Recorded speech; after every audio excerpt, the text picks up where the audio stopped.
Alors, donc, ce dont je vais vous parler, c'est la notion surtout d'autocatégorie. Avec, donc, je vous donne des références sur le sujet. D'abord, j'ai fait sur ce sujet déjà 3 ou 4 conférences qui n'ont pas été publiées, mais qui ont été données donc, au CIIC, à PSSL en 2015, en 2014 et 2015 aussi. Mais bon. Et alors, puis, il y a ensuite des articles que voici.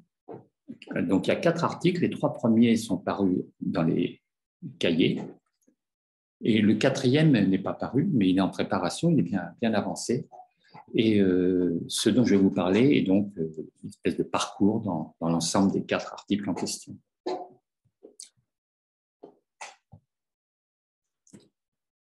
Alors, je vais vous expliquer un peu ce que c'est que les autographes et les autocatégories.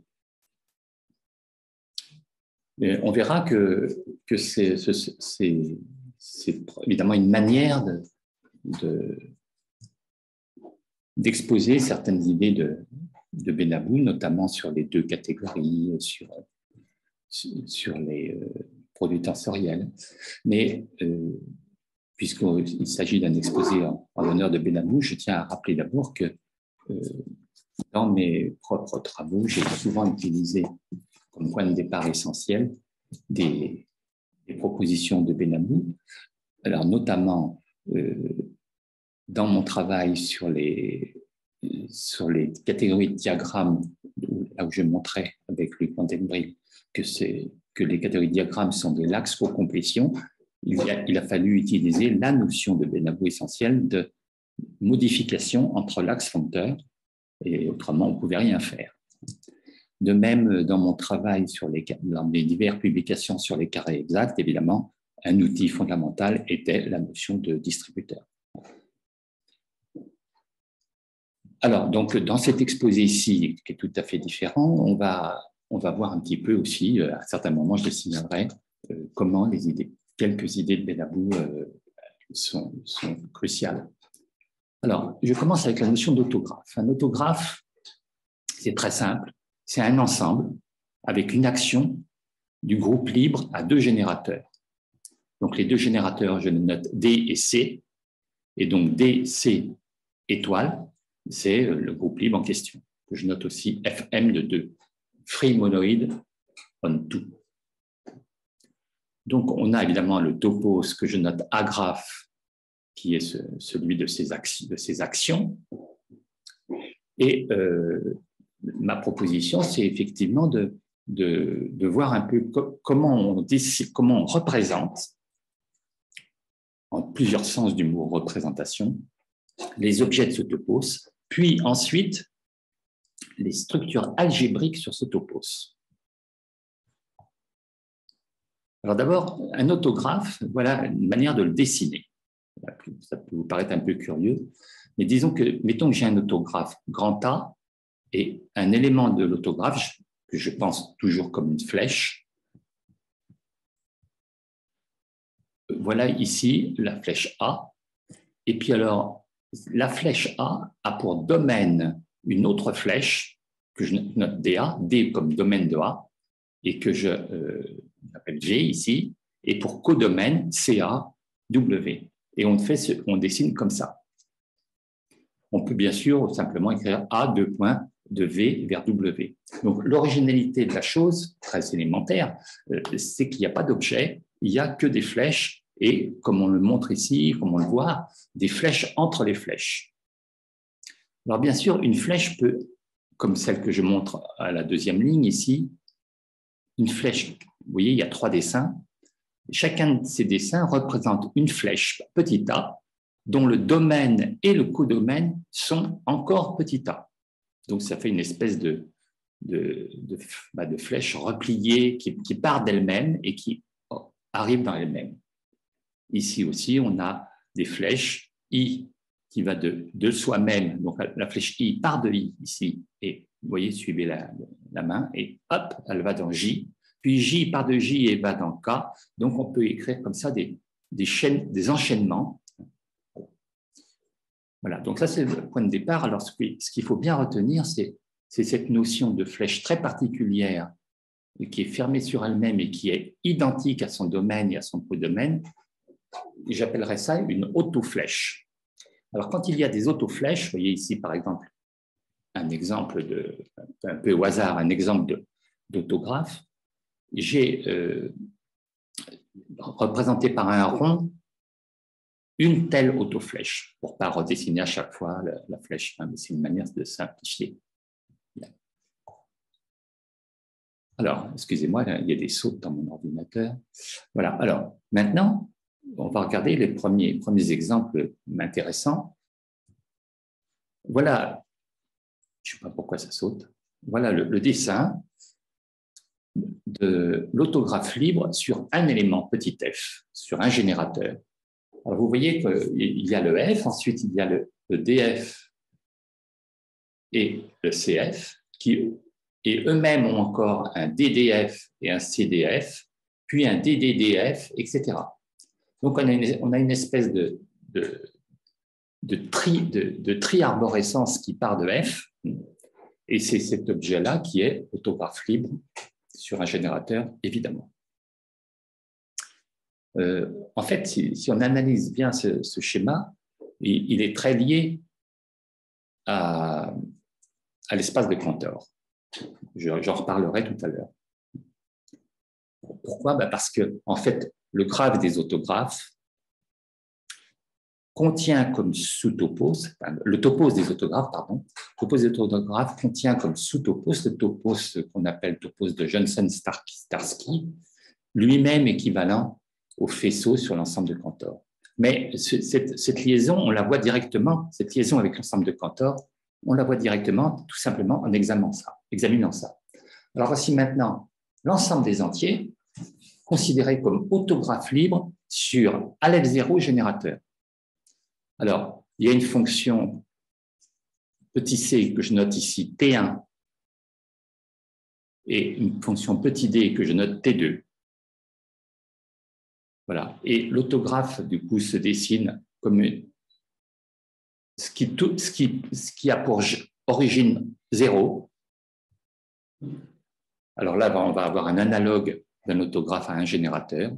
Puis ensuite, ce qui a pour origine 3, etc. Donc, c'est une somme disjointe, évidemment, mais dans laquelle se répartissent tous les nombres entiers. Donc, vous voyez ici pourquoi il y a le 3 qui intervient. Et ça peut vous faire comprendre, en demi-teinte, disons, pourquoi il y a du triadique là-dedans. Bon. Maintenant, qu'est-ce qu'il en est de la représentation des autographes?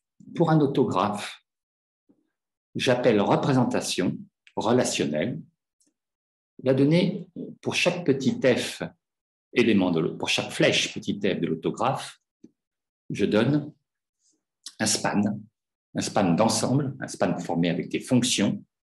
Donc, on a 3 ensembles, l'ensemble phi f associé à f, l'ensemble phi de df et phi de cf, et puis les 2 flèches qui forment le span.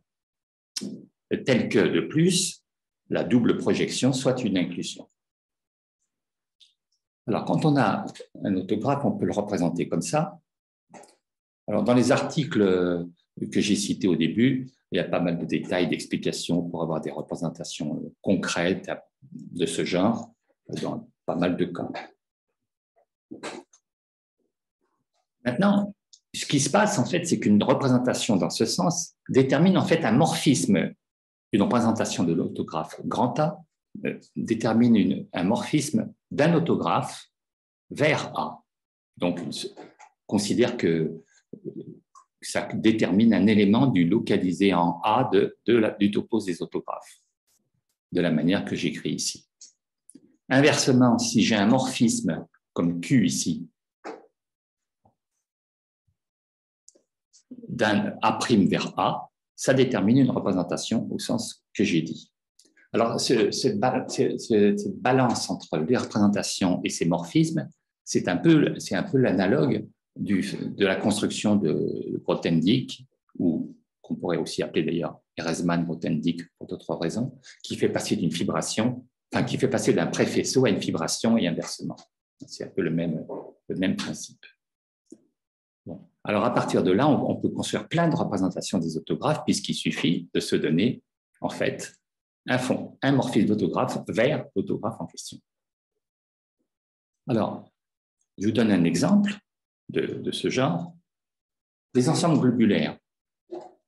C'est des préfaisceaux sur la catégorie sur le site globulaire, disons, qui a pour objet les entiers et pour morphismes qui sont engendrés par sigma n et tau n avec les relations qui sont ici. On connaît ça.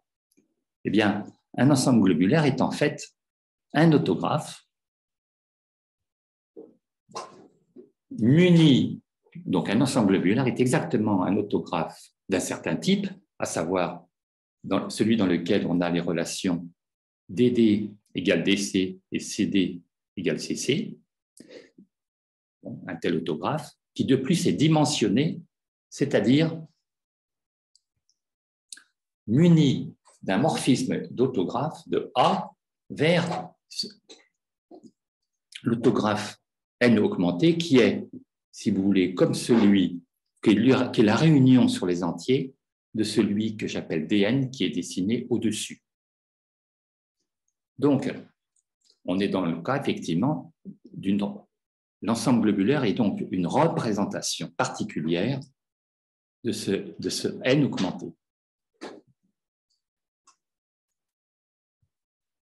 Alors, on a aussi la notion d'autographe colorié, c'est-à-dire c'est un autographe avec une fonction vers un ensemble K de couleurs, une fonction quelconque, qui va de A, ici, vers K. Maintenant, une telle fonction, on peut la représenter comme un cospan dans la catégorie des autographes, grâce au dessin que je fais ici, un cospan entre A et l'autographe associé à K, que je note K entre crochets, qui est écrit au-dessus, qui est là. C'est-à-dire, un cospan de A vers K crochet, ben, c'est une relation, au sens des topos, de A vers K. Voilà, alors ça c'est pour les idées générales. Maintenant, il y a aussi d'autres exemples de graphes. Les graphes d'action de Regge, ou ce que moi j'ai appelé les régimes d'assimilation, sont des exemples d'autographes coloriés. Alors maintenant, j'en viens aux autocatégories. Alors, le point essentiel, c'est le suivant. C'est la fameuse idée qu'on peut présenter une catégorie uniquement à l'aide des flèches en remplaçant la donnée de l'objet X par la donnée de la flèche identité sur X. Et alors, cette idée, justement, il ne faut pas la confondre avec ce que je vais vous dire. Si on veut comprendre la notion d'autocatégorie, il faut justement arriver à comprendre qu'est-ce que c'est qu'une catégorie dans laquelle il n'y aurait vraiment pas de flèches et vraiment pas d'objets, et pas les objets qui seraient des substituts d'objets qui seraient les flèches 1x. En fait, dans une autocatégorie, dont je vais donner la définition, un morphisme identité 1A, un petit a, peut exister sur un objet, mais aussi sur une flèche. Et en fait, il n'y a plus d'objets. Donc, il n'y a plus que des flèches et éventuellement des identités sur certaines flèches. Bon, donc on va introduire d'abord un autographe, puis on ne veut plus qu'il y ait d'objets. On introduit ensuite, pour chaque flèche, il y a donc son domaine et son codomaine qui sont d'autres flèches.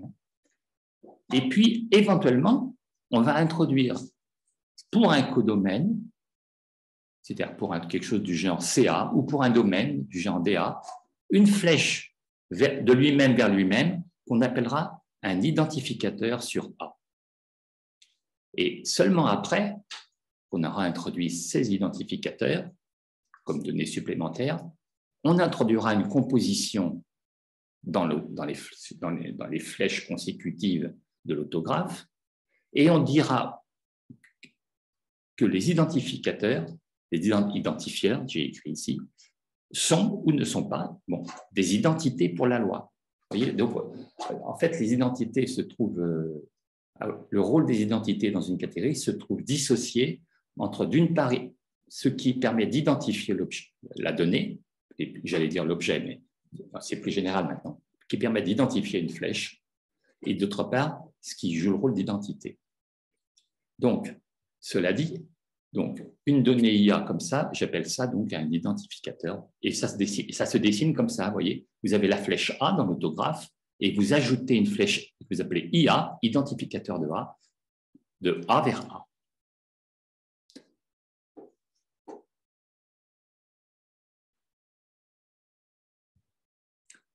Donc, si je pars maintenant d'un autographe avec identificateur, qu'est-ce que c'est? C'est un autographe dans lequel, pour chaque, suivant le dessin qui est ici, pour chaque A, j'ai DA, j'ai CA, et de plus, pour DA, j'ai un IDA, et pour CA, j'ai un ICA.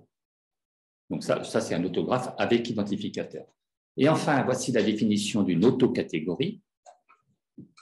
Eh bien, je vous laisse le lire. C'est donc un autographe avec identificateur,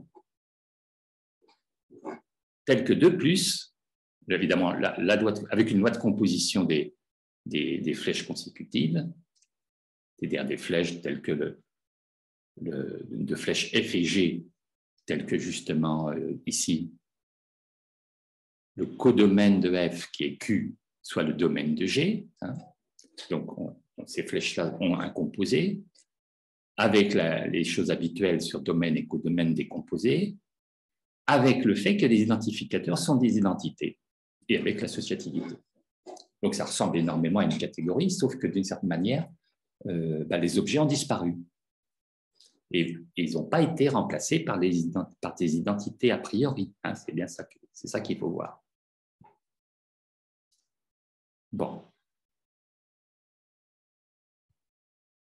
Alors, maintenant, si je pars d'un autographe tout court, je peux fabriquer une autocatégorie libre dessus, en considérant des chemins, comme on fait quand on fait la catégorie libre sur un graphe.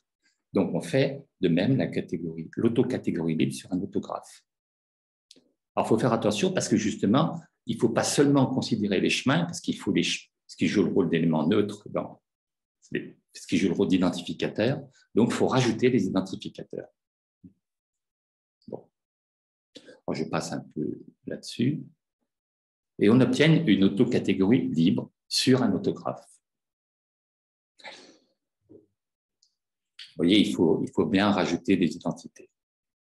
Alors, il y a une autre manière de voir les autocatégories. Donc, à ce moment-là, donc, les autocatégories, on a l'autocatégorie libre, et évidemment, ça forme une monade sur les autographes, et cette monade a pour algèbre les autocatégories, bien sûr.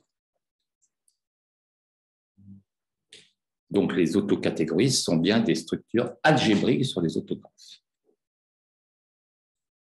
Alors, une variante intéressante pour fabriquer des exemples d'autocatégories, c'est l'idée toute bête, on peut dire, de flexicatégorie. Une flexicatégorie, c'est une catégorie dans laquelle il y a une fonction flex, que je note phi, c'est une fonction qui, simplement, à tout objet de la catégorie, associe une flèche quelconque.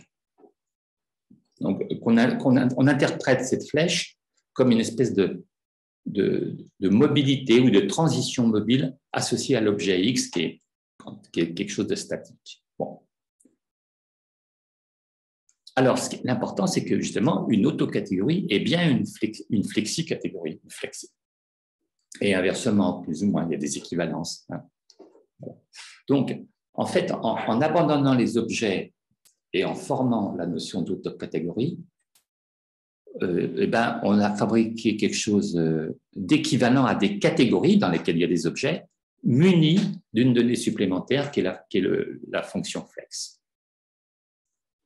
Alors maintenant, je vais essayer maintenant que ça c'est la notion fondamentale, je vais essayer de vous donner des exemples. D'abord d'autographes et ensuite de structures autographiques. Alors les exemples, en fait, viennent pourquoi j'ai introduit cette notion.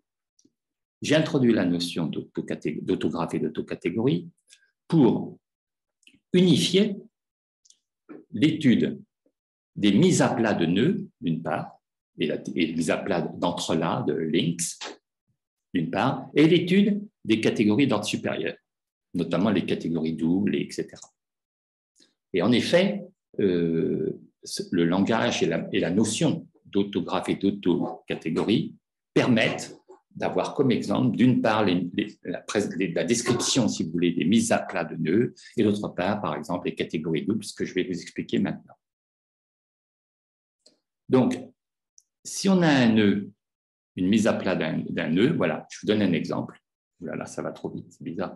Voilà, je vous donne un exemple d'un nœud très simple, le nœud de trèfle qui est ici. Il est mis, et là, à droite, j'ai une mise à plat du nœud de trèfle, avec la convention habituelle que quand le fil passe en dessous d'un autre, on l'interrompt, et ici, on a un croisement où le V va passer sous le W, et en passant sous le W, devient quelqu'un d'autre qui s'appelle U. Vous voyez? C'est-à-dire que à partir du dessin d'une mise à plat d'un nœud, automatiquement, on fabrique un autographe, comme ici, le U qui va de W vers V, le V qui va de U vers W, et le W de V vers U. Bon. Alors, on fait ça, évidemment, avec n'importe quelle mise à plat de nœud. Automatiquement, on a un autographe. Alors, ce qui est intéressant, c'est que la simple donnée de l'autographe permet très souvent de reconstruire la mise à plat de nœud et le nœud lui-même.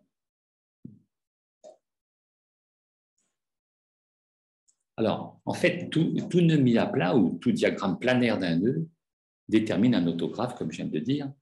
Et bon, je ne rentre pas trop dans les détails ici, on n'a pas besoin. Vous avez compris sur l'exemple du trèfle, j'imagine. Voilà. Alors voilà un exemple un peu plus compliqué. J'ai ici un nuage ou un link plus pris un peu au hasard. Alors, ce nœud, ce qu'il a d'intéressant, ce nœud, pour l'utilisation des autographes pour son étude, c'est que ce nœud n'est pas un nœud alterné. C'est-à-dire, on n'a pas alternativement des croisements dessus, dessous, dessus, dessus. Et du coup, on transforme ce nœud, donc, détermine un autographe de la manière que je viens d'expliquer. Et eh bien, on peut transformer ce nœud, oh là là, on peut transformer ce nœud comme dans le dessin qui est au milieu, en ajoutant des autoflèches, vous voyez, comme celle-ci par exemple. Cette autoflèche est ajoutée dans une portion de non-alternance, c'est-à-dire, vous voyez ici, il y a deux croisements qui sont les mêmes. Le fil passe deux fois dessus. Alors, au-dessus ici, je fais une coupure et je mets une autoflèche. Et en fait c'est ça, quand le nœud n'est pas alterné, c'est l'autographe qu'on obtient ici qui est le bon autographe associé au nœud. Parce qu'on va pouvoir étudier ce nœud comme si c'était un nœud alterné, et on sait que les nœuds alternés sont beaucoup plus faciles à étudier que les autres. Bon. Voici un exemple fameux dont je suis parti, c'est le borroméen dont Stéphane vous a parlé un petit peu tout à l'heure. L'entrelac borroméen, eh bien, je vous en montre ici une présentation par autographe. Vous voyez, vous voyez peut-être ici qu'il y a un premier cercle, le cercle U' suivi de U. De même, il y a V' suivi de V, W' suivi de W. Et les croisements sont comme on le sait dans le borroméen, c'est-à-dire le dessus-dessous sont justement tels que, en fait, par exemple, deux de ces cercles, U' et VV', ben justement ne se tiennent pas, c'est-à-dire, par exemple, U passe tout le temps,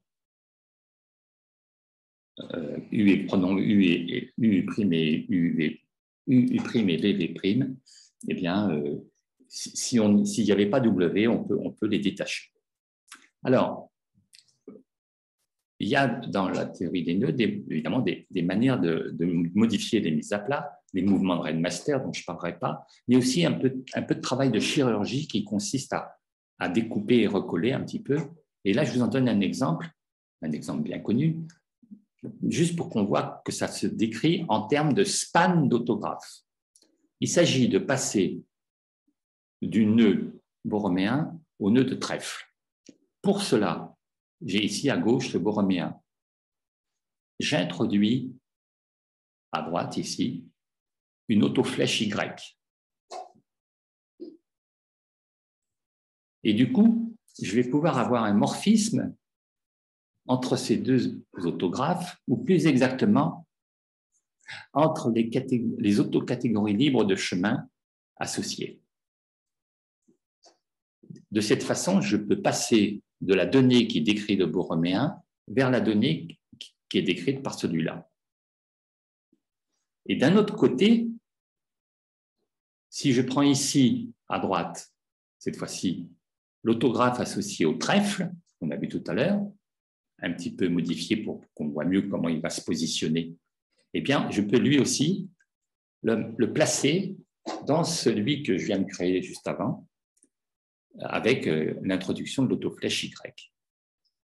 De cette façon, eh bien, voilà, ce qui est important, c'est le cospan que je dessine ici. Vous voyez, si j'ai décrit un cospan qui permet d'aller des chemins sur l'autographe associé au borroméen à celui pour le trèfle. Voilà, avec des fonctions ici vous voyez par exemple, oh là là, ça saute, c'est pas possible. Le bêta de U', ben, c'est un chemin. Donc ça va bien dans les chemins.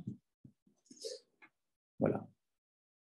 Alors l'analyse des mouvements de Rennes-Master peut se faire un peu de la même façon, mais justement, je l'expliquerai dans le 4e volet de l'article.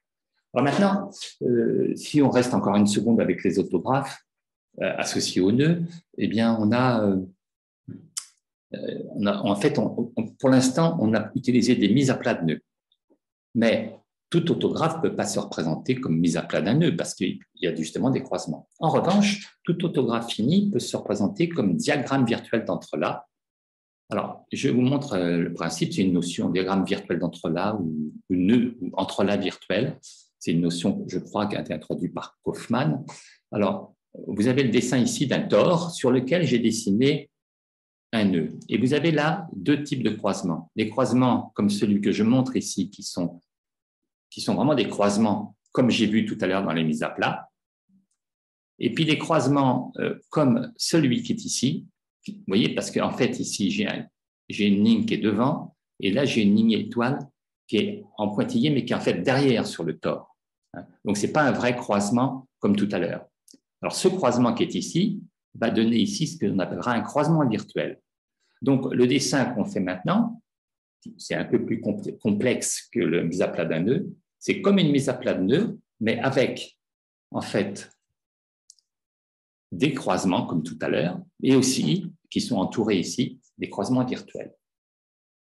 Alors, avec ce type de représentation, qui sont très importantes, évidemment, en théorie des nœuds, eh bien, là, maintenant, tous les autographes peuvent se représenter ainsi. Tous les autographes finis, disons. Vous voyez, par exemple, si je reste toujours sur le trèfle je peux le représenter comme ça c'est une vraie mise à plat, ou comme ça. Et là évidemment, vous me direz, j'ai bougé un peu les lignes. Non, mais je le laisse comme ça. Et ici, j'ai des croisements virtuels. Donc ça, c'est le même. C'est toujours un dessin du trèfle, mais comme mise à plat ou diagramme virtuel. Et tout ça, c'est des manières de dessiner. Alors, maintenant, je me dirige vers les structures auto-algébriques. Je ne sais pas combien de temps il reste. Je peux parler encore 5 minutes, peut-être. Anatole? Oui. Alors, si je parle d'un autographe et d'une flèche petit b dans l'autographe, il peut arriver que se produise la figure qui est ici, en calculant successivement flèche, domaine et codomaine de B. Et qu'à un moment donné, comme j'ai mis sur cette figure, il se trouve que DDCB égale DDB, qu'on ait ces identités. On ne l'a pas forcément. Hein. Mais si j'ai une flèche B qui produit exactement ça, avec l'idée que ça s'arrête comme j'ai marqué, on peut considérer que c'est un deux blocs. Un deux blocs comme on a dans les catégories doubles et en particulier dans les catégories doubles de quintette. Donc, on va essayer inversement de représenter les catégories doubles dont les données de base sont des deux blocs par des autographes. Alors, c'est tout à fait possible hein, de représenter. Simplement, il faut partir de l'idée que les éléments de la catégorie double, si je pars d'une catégorie double C, les éléments, disons, X, eh bien, on va les représenter trois fois. Chaque élément X, il est représenté par lui-même, et puis j'ajoute un représentant que j'appellerai représentant pour l'horizontalité, XH, et représentant pour la verticalité, XV. Et alors, c'est l'ensemble, du coup, au départ, j'avais l'ensemble des deux blocs de la catégorie double. C'est cet ensemble réunion de CV, CU et C qui va être l'ensemble sous-jacent à l'autographe associé à C. Alors, ce qui se passe, c'est que cet autographe détermine complètement C, et de plus, c'est ça le point important évidemment, c'est que les deux lois de composition de C vont être déterminées par une seule loi de composition sur l'associé à C, et cette loi sera une loi d'autocatégorie. Donc, on peut représenter une catégorie double comme une autocatégorie. Alors, voilà des dessins qui expliquent un petit peu les choses. Si je pars d'un bloc B dans la catégorie double, voilà, alors j'introduis les différentes données, vous voyez, notamment les identités, etc. Ben, tout ce qu'on a vu au niveau des autographes et des autocatégories, ben, ça se met en place ici sans difficulté.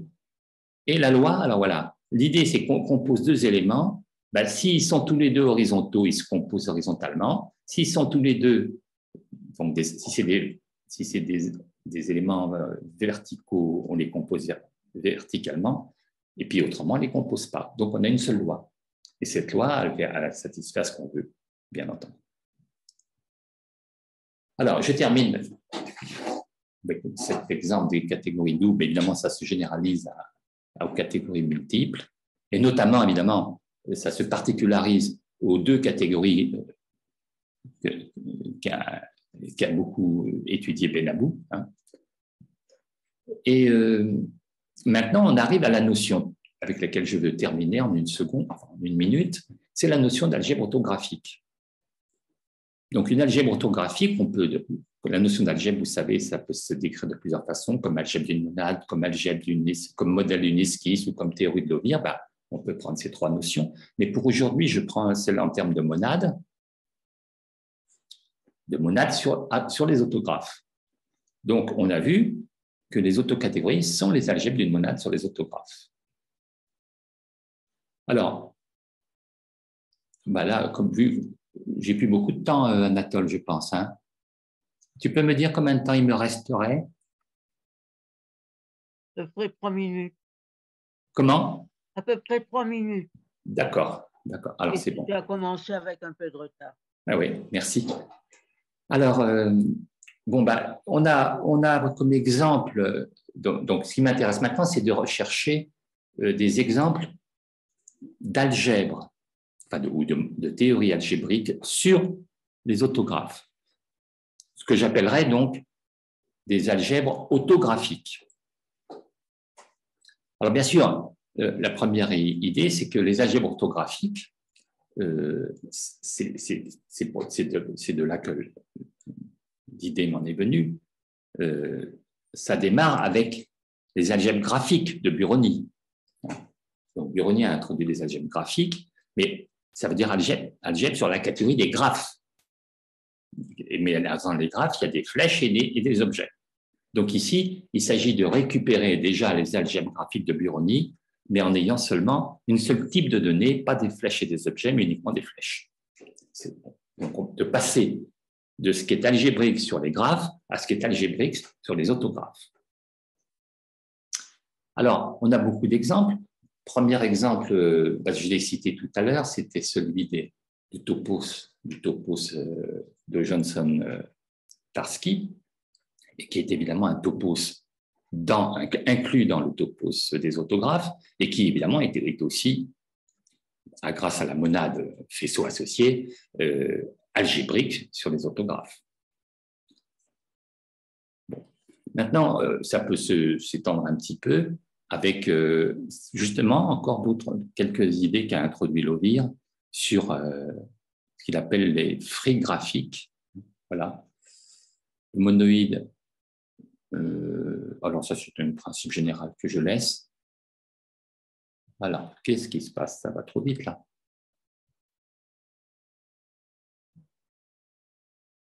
Bon, je ne sais pas, c'est passé d'un coup. Alors. Ah, c'est ici que ça s'est passé à toute vitesse, excusez-moi. Je reviens là. Alors, on peut introduire ici à droite, on a le topos des autographes. Ensuite, il y a le monoïde M22 qui était introduit avec une autre notation par Lovir. Et puis ici, les graphes. Et donc, en fait, dans ce schéma au-dessus de Hans, il y a les graphes ici, les autographes ici. Et puis ici, certains topos introduits par Lovir. Les topos sur des monoïdes, sur ce qu'il appelle le monoïde graphique, M22. Eh bien, en fait, dans cette situation, tous les foncteurs qui sont là sont algébriques, sont monadiques, si vous voulez. Et donc, tout ce qui est là se présente, tout ce qui se présente comme avec un foncteur vers les autographes, donc les graphes, aussi le topos, on va dire, de Lovir, et puis les topos, en plus de Johnson-Tarski de tout à l'heure, sont algébriques là-dessus.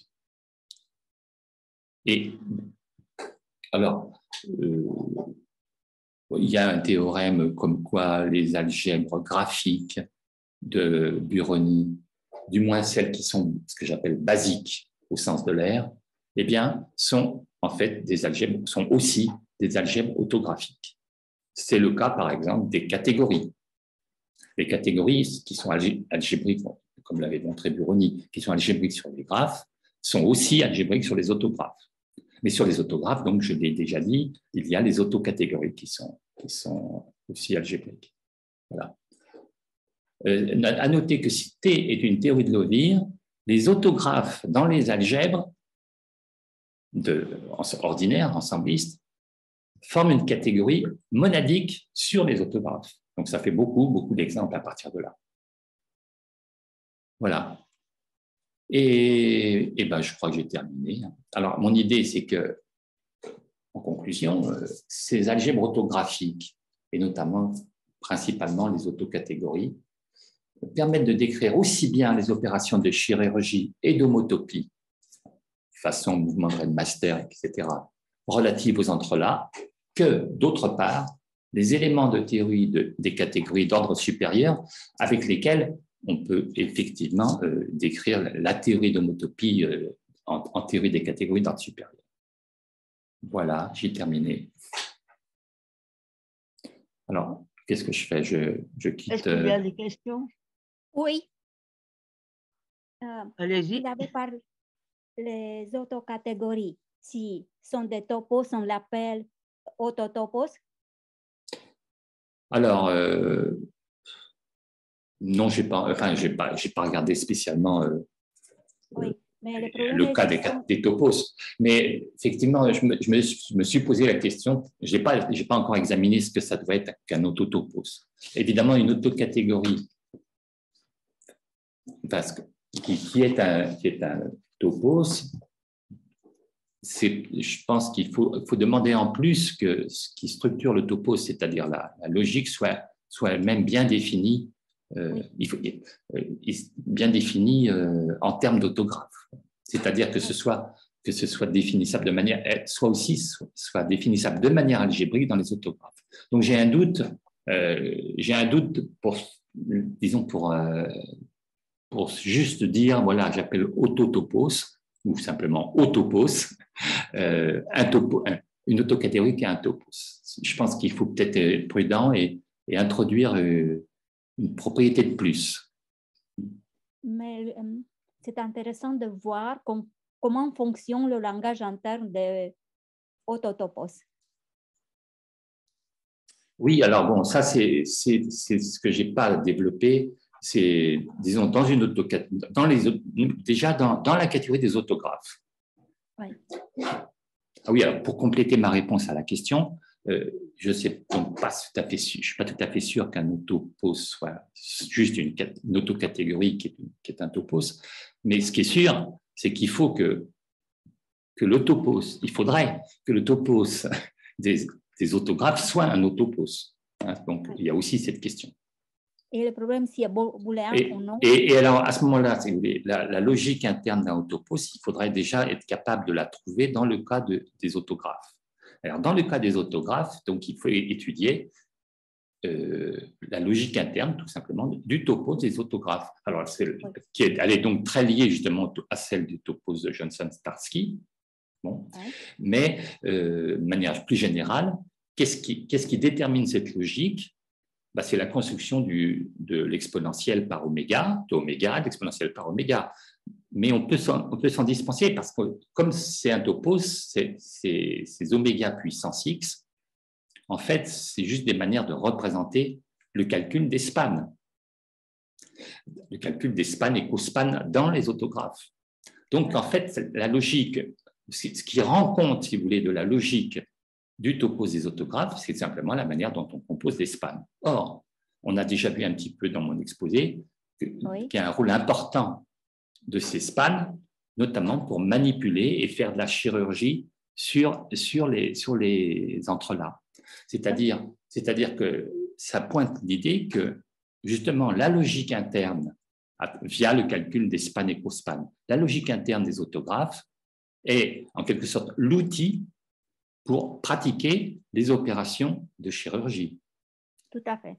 Et du coup, on doit se demander comment la logique, tout court, interne, est liée disons, à l'homotopie. Mm-hmm. Et c'est une question. Voilà. Je pense qu'il faudra examiner ça plus tard. C'est plutôt une question ouverte. Mais aussi, vous pouvez travailler avec des opérades, des travaux de mordique. Peut-être, oui. Oui. Merci infiniment. Merci de la question. Votre travail. René, je peux poser une petite question? Oui. Alors, est-ce qu'à l'aide de autocatégories, on a les catégories d'ordre quelconque? Oui. Obligé d'utiliser des autocatégories et de faire des ordres pour les autocatégories. Alors, les catégories d'ordre quelconque, il faut faire attention parce qu'il y a quand même pas mal de choses. Par exemple, quelque chose que je n'ai pas traité, tout simplement, c'est l'idée des bicatégories. Donc là, pour l'instant, je me limite donc des catégories avec des ISO, prêts, etc. Pour l'instant, je me limite à catégorie double, catégorie triple, etc. Et je ne les présente pas comme autocatégorie en général, mais plutôt comme algèbre autographique. Il se trouve que dans le cas, on peut probablement les présenter comme des catégories, mais ça, il faudra le démontrer. Je pense que oui, donc, pour les catégories n-uples, maintenant, comme j'ai fait pour les doubles, mais je ne suis pas sûr. Par contre, ce qui est sûr, c'est que ce sont des algèbres autographiques. Donc, ce qui est très intéressant, pour aller dans le sens de ta question, Anatole, ce serait justement, étant donné un certain type d'algèbre autographique, de voir si en fait ce sont ou pas des autocatégories, ou plutôt si elles sont spécifiables simplement par la donnée d'une autocatégorie. D'accord. Donc la réponse à ta question est oui, probablement. Oui, probablement. D'accord. À vérifier, d'accord. Oui.